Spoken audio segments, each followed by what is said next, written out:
શ્રી ગણેશાય નમઃ। આજે આપણે વાત કરીએ સંકટ ચોથ।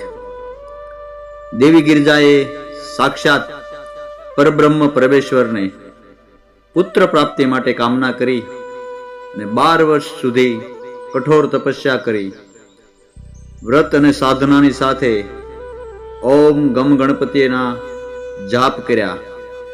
સતત જાપના ફળ સ્વરૂપે ચોથના દિવસે મધ્યાહન સમયે સ્વર્ણ કાંતિયુક્ત ગણેશજીનો પ્રાદુર્ભાવ થયો।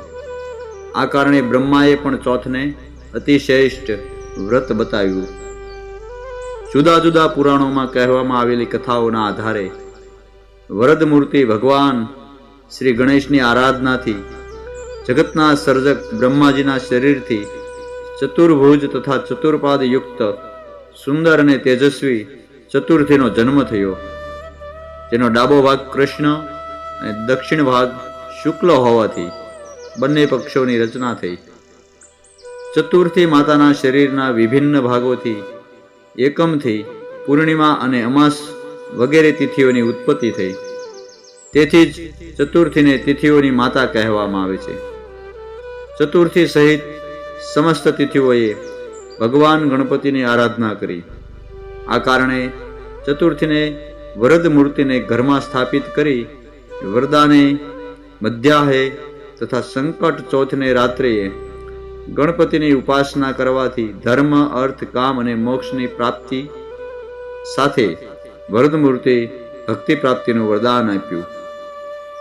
વ્રત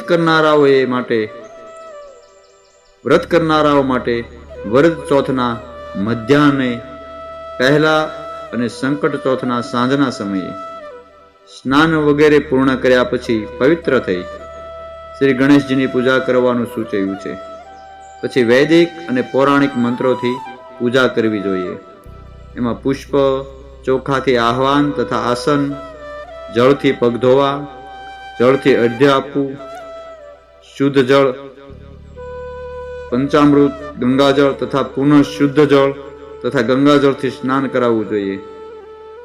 યજ્ઞોપવિત તથા વસ્ત્ર, ચંદનથી તિલક, ચોખા, પુષ્પ અને પુષ્પની માળા, દુર્વા, સિંદૂર, અબીલ ગુલાલ, હળદર, કંકુ, સુગંધિત દ્રવ્ય, ધૂપ, દીપ તથા મોદકનું નિવેદ, આચમન, ઋતુફળ, પાન તથા દક્ષિણા અર્પણ કરવા અને આરતી તથા પુષ્પાંજલિ, પ્રદક્ષિણા તથા પ્રાર્થનાની વિધિ વિધાનથી પૂજા કરવી જોઈએ।